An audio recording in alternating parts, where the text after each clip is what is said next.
Hello friends, అందరికీ నమస్కారం. ఇవాళ మంగళవారం కాబట్టి నేను హనుమాన్జీ సంకల్పం అయితే స్టార్ట్ చేసేదాన్ని అనమాట.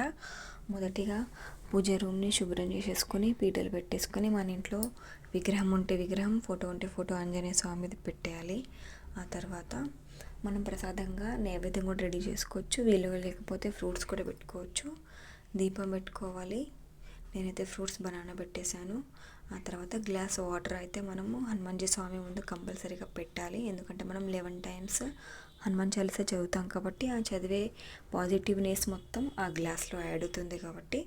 ఆ తర్వాత మనం మనసులో ఏదైనా సంకల్పం కోరుకోవాలి. అది ఎలా అంటే చేతిలో కొన్ని అక్షంతలు వేసి నీళ్ళు పోసి పువ్వు పెట్టుకొని మనం మనసులో ఉన్న కోరికను హనుమాన్జీకి చెప్పేయాలి. చెప్పేసిన తర్వాత 11 టైమ్స్ హనుమాన్ చాలీసాని 11 టైమ్స్ చదవాలి. కూర్చున్న ప్లేస్ నుంచి లేవకూడదు. 11 టైమ్స్ హనుమాన్ చాలీసా అయిన తర్వాత బజరంగ బాణ్ అయితే పఠించాలి. ఆ తర్వాత హారతి అయితే కంపల్సరీగా చేయాలి. మిగతా డీటెయిల్స్ మొత్తం నేను నెక్స్ట్ వీడియోలో అయితే చెప్తాను ఫ్రెండ్స్. మీకు వీడియో నచ్చితే లైక్ చేయండి, ఛానల్ని సబ్స్క్రైబ్ చేసుకోండి. అలాగే మీరు కూడా మీ మనసులో ఉన్న కోరికను కోరుకొని హనుమాన్జీ యొక్క సంకల్పం అయితే చేయండి ఫ్రెండ్స్.